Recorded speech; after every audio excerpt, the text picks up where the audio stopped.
Washington U.S. Secretary of State Mike Pompeo said the COVID-19 pandemic shows the need to overhaul the World Health Organization, warning that Washington may never restore WHO funding and could even work to set up an alternative to the UN body instead.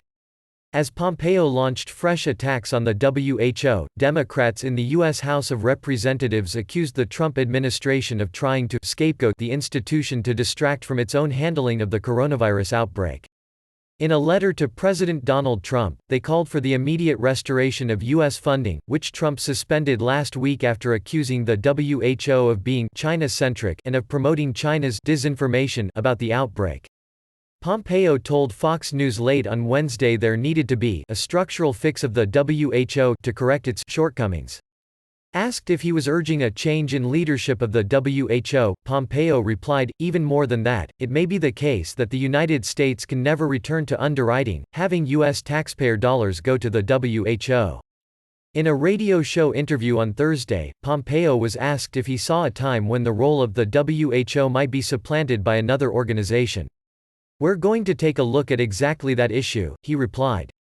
"If the institution works and functions, the United States will always lead and be part of it.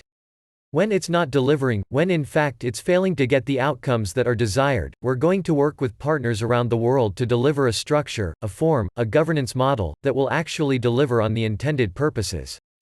The WHO has denied the Trump administration's charges and China insists it has been transparent and open. The United States has been the biggest overall donor to the WHO, contributing over $400 million in 2019, roughly 15% of its budget. Senior U.S. officials last week told Reuters Washington could redirect these funds to other aid groups. On Wednesday, Pompeo said the United States strongly believed Beijing had failed to report the outbreak in a timely manner, in breach of WHO rules. WHO Director General Tedros Adhanom did not use his ability to go public when a member state failed to follow those rules, Pompeo added. The acting head of the U.S. Agency for International Development said on Wednesday the United States would assess if the WHO was being run properly and look for alternative partners outside the body. Any threat to definitively end U.S. funding of the global body would likely hinge on Trump succeeding in his bid for re-election in the November presidential vote against the presumptive Democratic nominee Joe Biden. The U.S. Congress controls federal spending, and could pass legislation to guarantee funding for the WHO. However, to become law it would need to garner enough support, including from Trump's Republicans, not just to pass but to override a likely veto.